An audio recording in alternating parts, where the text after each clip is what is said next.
I'm going to talk to you about power in this 21st century. And basically, what I'd like to tell you is that power is changing. And there are two types of changes I want to discuss. One is power transition, which is change of power among states. And there, the simple version of the message is it's moving from west to east. The other is power diffusion, the way power is moving from all states, west or east, to non-state actors. Those two things are the huge shifts of power in our century, and I want to tell you about them each separately and then how they interact and why, in the end, there may be some good news. When we talk about power transition, we often talk about the rise of Asia. It really should be called the recovery or return of Asia. If we looked at the world in 1800, you'd find that more than half of the world's people lived in Asia, and they made more than half of the world's product. Now, fast forward to 1900, half the world's people, more than half, still live in Asia, but they're now making only a fifth of the world's product. What happened? The Industrial Revolution, which meant that all of a sudden Europe and America became the dominant center of the world. What we're going to see in the 21st century is Asia gradually returning to being more than half of the world's population and more than half of the world's product. That's important, and it's an important shift. But let me tell you a little bit about the other shift that I'm talking about, which is power diffusion. To understand power diffusion, put this in your mind. Computing and communications costs have fallen 1,000-fold between 1970 and the beginning of this century. Now, that's a big abstract number, but to make it more real, if the price of an automobile had fallen as rapidly as the price of computing power, you could buy a car today for $5. Now, when the price of any technology declines that dramatically, the barriers to entry go down. Anybody can play in the game. So in 1970, if you wanted to communicate from Oxford to Johannesburg to New Delhi to Brasilia and anywhere simultaneously, you could do it. The technology was there. But to be able to do it, you had to be very rich. A government, a multinational corporation, maybe the Catholic Church, but you had to be pretty wealthy. Now, anybody has that capacity, which previously was restricted by price just to a few actors, if they have the price of entry into an internet cafe. And the last time I looked, it was something like £1 an hour. And if you have Skype, it's free. So capabilities that were once restricted are now available to everyone. And what that means is not that the age of the state is over. The state still matters, but the stage is crowded. The state's not alone. There are many, many actors. Some of that's good. Oxfam, a great non-governmental actor. Some of it's bad. Al-Qaeda, another non-governmental actor. But think of what it does to how we think in traditional terms and concepts. We think in terms of war and interstate war. And you can think back to 1941 when the government of Japan attacked the United States at Pearl Harbor. It's worth noticing that a non-state actor attacking the United States in 2001 killed more Americans than the government of Japan did in 1941. You might think of that as the privatization of war. So we're seeing a great change in terms of diffusion of power. Now, the problem is that we're not thinking about it in very innovative ways. So let me step back and ask, what's power? Power is simply the ability to affect others to get the outcomes you want. And you can do it in three ways. You can do it with threats of coercion, sticks. You can do it with payments, carrots. Or you can do it by getting others to want what you want, And that ability to get others to want what you want, to get the outcomes you want without coercion or payment, is what I call soft power. And that soft power has been much neglected and much misunderstood. And yet it's tremendously important. Indeed, if you can learn to use more soft power, you can save a lot on carrots and sticks. Traditionally, the way people thought about power was primarily in terms of military power. For example, the great Oxford historian who taught here at this university, A.J.P. Taylor, defined a great power as a country able to prevail in war. But we need a new narrative if we're to understand power in the 21st century. It's not just prevailing in war, though war still persists. It's not whose army wins, it's also whose story wins. And we have to think much more in terms of narratives and whose narrative is going to be effective. Now, let me go back to the question of power transition between states and what's happening there. The narratives that we use now tend to be the rise and fall of the great powers. And the current narrative is all about the rise of China and the decline of the United States. Indeed, with the 2008 financial crisis, many people said this was the beginning of the end of American power. The tectonic plates of world politics were shifting. And President Medvedev of Russia, for example, pronounced in 2008 this was the beginning of the end of the United States power. But in fact, this metaphor of decline is often very misleading. If you look at history, in recent history, you'll see that cycles of belief in American decline come and go every 10 or 15 years or so. In 1958, after the Soviets put up Sputnik, that's the end of America. In 1973, with the oil embargo and the closing of the gold window, that was the end of America. In the 1980s, as America went through a transition in the Reagan period between the Rust Belt economy of the Midwest to the Silicon Valley economy of California, that was the end of America. But in fact, what we've seen is none of those were true. Indeed, people were over-enthusiastic in the early 2000s, thinking America could do anything, which led us into some disastrous foreign policy adventures, and now we're back to decline again. The moral of his story is all these narratives about rise and fall and decline tell us a lot more about psychology than they do about reality. If we try to focus on the reality, then what we need to focus on is what's really happening in terms of China and the United States. Goldman Sachs has projected that the Chinese economy will surpass that of the US by 2027. So we've got, 17 more years to go or so before China's bigger. Now, someday, with 1.3 billion people getting richer, they are going to be bigger than the United States.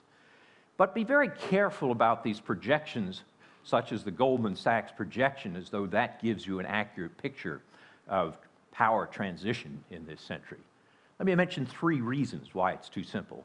First of all, it's a linear projection. You know, everything says, here's the growth rate of China, here's the growth rate of the US, here it goes, straight line. History's not linear. There are often bumps in the road, accidents along the way. The second thing is that the Chinese economy passes the US economy in, let's say, 2030, which it may. That will be a measure of total economic size, but not of per capita income. Won't tell you about the composition of the economy. China still has large areas of underdevelopment, and per capita income is a better measure of the sophistication of the economy, and that the Chinese won't catch up or pass the Americans until somewhere in the latter part, after 2050 of this century. The other point that's worth noticing is how one-dimensional this projection is. You know, it looks at economic power measured by GDP. Doesn't tell you much about military power, doesn't tell you much about soft power. It's all one-dimensional. And also, when we think about the rise of Asia, or return of Asia, as I called it a little bit earlier, it's Worth remembering, Asia is not one thing. If you're sitting in Japan, or in New Delhi, or in Hanoi, your view of the rise of China is a little different than if you're sitting in Beijing.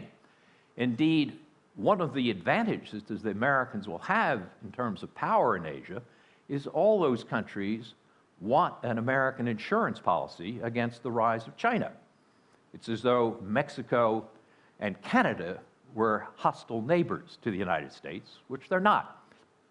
So these simple projections of the Goldman Sachs type are not telling us what we need to know about power transition. But you might ask, well, so what in any case? Why does it matter? Who cares? Is this just a game that diplomats and academics play?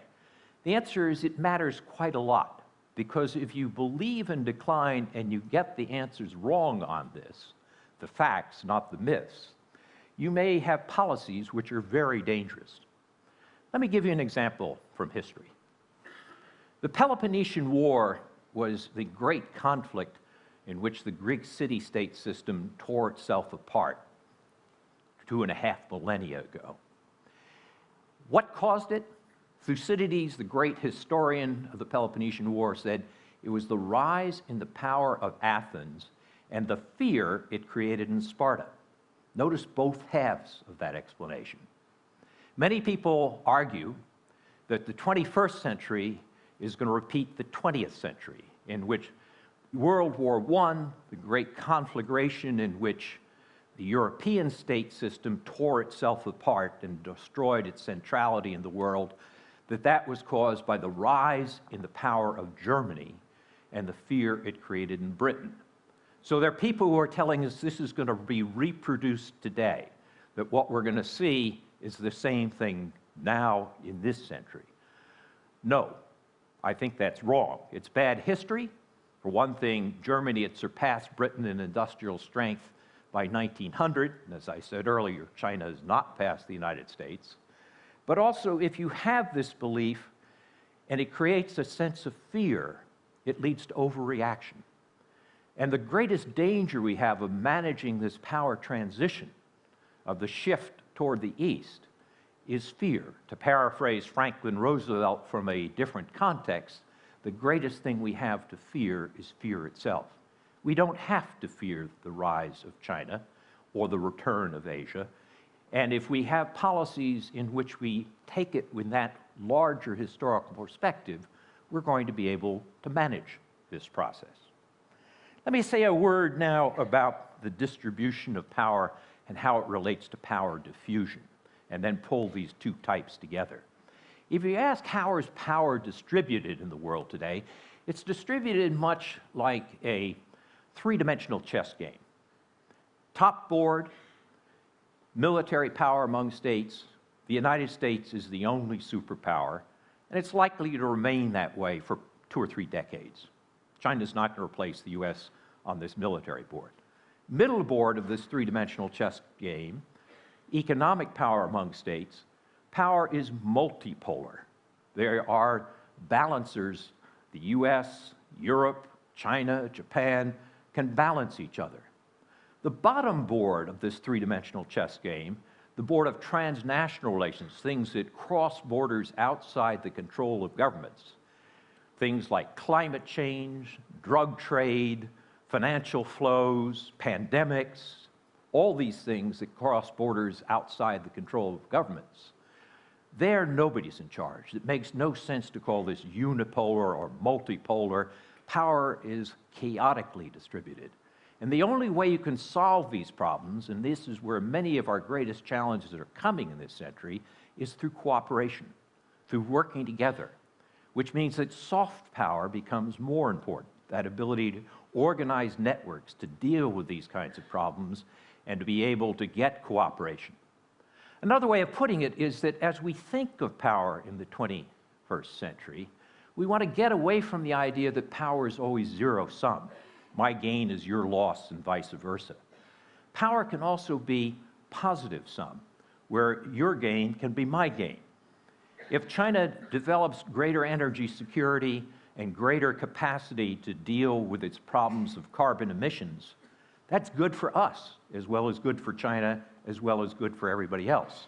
So empowering China to deal with its own problems of carbon is good for everybody. And it's not a zero-sum I win, you lose. It's one in which we can all gain. So as we think about power in this century, we want to get away from this view that it's all I win, you lose. Now, I don't mean to be Pollyannish about this. Wars persist, power persists, military power is important, keeping balances is important. All this still persists. Hard power is there, and it will remain. But unless you learn how to mix hard power with soft power into strategies that I call smart power, you're not going to deal with the new kinds of problems that we're facing. So the key question that we need to think about as we look at this is how do we work together to produce global public goods, things from which all of us can benefit? How do we define our national interests so that it's not just zero-sum, but positive-sum? In that sense, if we define our interests, for example, for the United States, the way Britain defined its interests in the 19th century, keeping an open trading system, keeping monetary stability, keeping freedom of the seas, those were good for Britain. They were good for others as well. And in the 21st century, we have to do an analog to that. How do we produce global public goods which are good for us, but good for everyone at the same time? And that's going to be the good news dimension of what we need to think about as we think of power in the 21st century. There are ways to define our interests in which, while protecting ourselves with hard power, we can organize with others in networks to produce not only public goods, but ways that will enhance our soft power. So if one looks at the statements that have been made about this, I am impressed that when Hillary Clinton described the foreign policy of the Obama administration, she said that the foreign policy of the Obama administration was going to be smart power. As she put it, using all the tools in our foreign policy toolbox. And if we're going to deal with these two great power shifts that I described, the power shift represented by transition among states, the power shift represented by diffusion of power away from all states, we're going to have to develop a new narrative of power in which we combine hard and soft power into strategies of smart power. And that's the good news I have. We can do that. Thank you very much.